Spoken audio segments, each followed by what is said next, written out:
तर या ठिकाणी सगळ्यात महत्त्वाची गोष्ट म्हणजे आपण सर्वजण इतके भाग्यवान आहोत की आप्पासारखे सद्गुरू आपल्याला जीवनामध्ये लाभले, याच्यापेक्षा मोठं काहीच नाही.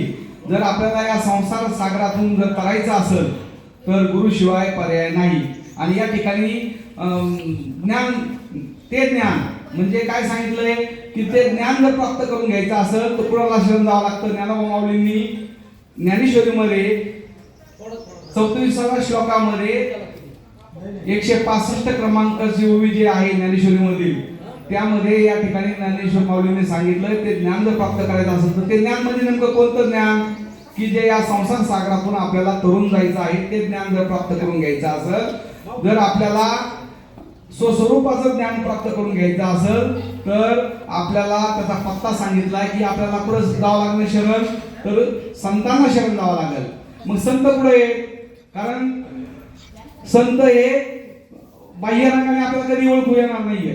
संत हे संत तोची जाणा जगी दया क्षमा ज्याची अंगी लोभ अहंता नाही मना जगी विरक्त तोची जाणा, त्याप्रमाणे शुद्ध ज्ञान ज्याचे मुखी, असे जे गुरुवारी आपले सर्वांचे जे आप्पा आहे, तर आपलं सर्वांचं भाग्य आहे की आप्पासारखे महात्मे आपल्याला या ठिकाणी प्राप्त झालेले आहे. कारण जोपर्यंत मी देव म्हणता कोटी ब्रह्म हत्या, आपण सांगितलं का आपण ज्ञान हे गुरु आहे, माणूस गुरु नाही. तर आपण काय करतो, आपण सांगितलंय माणूस गुरु नाहीये, ज्ञान गुरु आहे. ठीक आहे, दत्तात्रयांनी 24 गुरु केले, पण प्रत्येकाचा एक एक गुण घेतला म्हणून त्यांनी 24 गुरु केले. तसं आप्पाने आपल्याला सांगितलं की ज्ञान गुरु आहे. आपण काय करतो, दादा आप्पाचं काय, आपण सांगितलं माणूस गुरु नाहीये, ज्ञान गुरु आहे. आता आपल्याला सगळं कळलं, आपल्याला काही गरज नाही. तर हे एकदम चुकीचं आहे. आपण जोपर्यंत आप्पासारखे महात्मे आहेत तोपर्यंत आपण त्या ठिकाणी त्यांचा पुरेपूर फायदा करून घेतला पाहिजे. आप्पांनी काय केलं आयुष्यभर, तुम्ही एक लक्षात घ्या, आप्पांचं निरीक्षण करा की आप्पांनी स्वतः जर विचार केला असताना तर मठ तट मोठमोठाले बांधू शकले असते. पण आपण अख्ख्या आयुष्यभर फक्त बाबा, श्रीपाद बाबा, कोणतंही पद प्रतिष्ठा आपण अख्ख्या आयुष्यभर कधी घेतली नाही. फक्त आपण बाबांचं नामाचा आणि ज्ञानाचा प्रचार प्रसार आपण अख्ख्या आयुष्यभर केलेला आहे आणि आजही ते करत आहेत. आणि आपण सगळ्यांना मुक्त हाताने काय केलं माहिती, अधिकार दिला. आणि त्या अधिकार दिल्यामुळे आम्ही त्या अधिकारामध्ये इतके गुंग झालो की आपल्याला असं वाटतं की आता काही गरज नाही आपल्याला, आपण खूप हुशार इथले ज्ञानी आहेत, आपल्याला आता काही गरज नाही. आणि आपले जे शिष्य केलेत त्या शिष्यांना इकडे आप्पांकडे आणि बाबांकडे, श्रीपाद बाबांकडे, घोटीकडे घेऊनच जात नाही. का जात नाही, तर त्यांना वाटतं आपलं महत्व कमी होईल. अरे बाबा हो, गुरु ना पूजे, गुरु ना मांगे धन दौलत, गुरु ना पूजे तेरी जात, गुरु को प्यारा वो शिष्य जो माने गुरु की बात. मग गुरुचं जर आपण ऐकलं, त्यांनी सांगितल्या पद्धतीने, तर आपल्या जीवनाचं 100% होणार, याच्यात वादच नाही. कारण गुरुंना सगळ्यात महत्वाची गोष्ट म्हणजे आप्पा अख्ख्या आयुष्यभर तुम्ही कोणताही साधू संत, कोणताही श्लोक काढा, कोणताही सूत्र काढा, कोणताही 4 वेद 6 शास्त्र 18 पुराण काढा, त्यामध्ये गुरुचं आणि नामाचं हे 2 सोडून तिसरं पुढेही तुम्हाला काही पाहायला भेटणार नाही. का? कारण आपण सांगितलं मी देह नाहीये, मी ब्रह्म आहे, हे अनुभवा.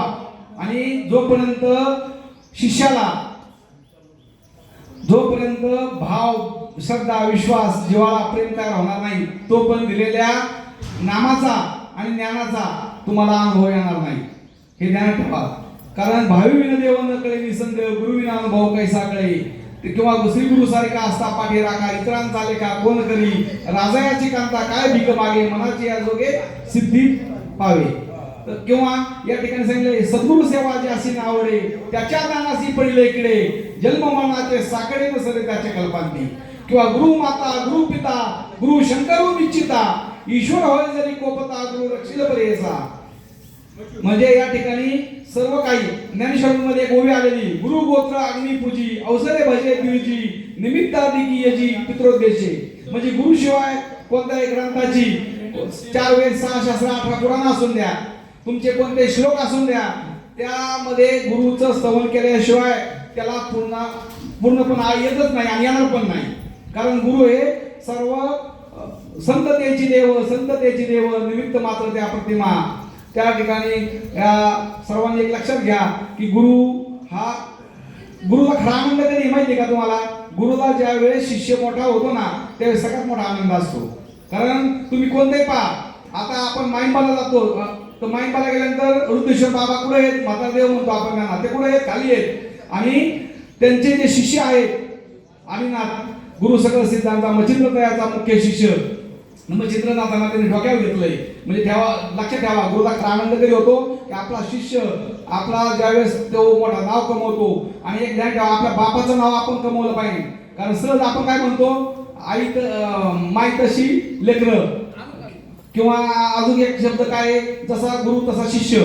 मग आपल्या गुरूंनी काय केलं हे आपण सर्वांनी त्याचं थोडं चिंतन केलं पाहिजे. आणि त्याच मार्गाने आपण जर गेलो तर आपल्या जीवनाचं सोनं झाल्याशिवाय राहणार नाही. त्यामुळे सर्वांना विनंती आहे, सर्व इथं ज्येष्ठ श्रेष्ठ मोठे, कारण म्हणतात ना मोठ्या कोणी लहान घास घेणं योग्य नाही, परंतु जरा काही वेळ शोकांतिका वाटते की खरोखर आपण आपल्या शिष्यांना आपण या ठिकाणी मुक्त हाताने जर दिलाय ना तर आपले शिष्य आपल्या या ठिकाणी आपले जे सर्वांचे आराध्य दैवत ब्रह्ममूर्ती नामदेव महाराज वगैरे आप्पाजी असतील त्यांच्याकडे घेऊन या, त्यांना दाखवा की आमचा बाप कोण आहे, त्यानंतर श्रीपाद बाबा कोण आहे आणि ते पुढे कसं काय चालतं सगळं हे कार्य ते सर्वांना आपण दाखवलं पाहिजे.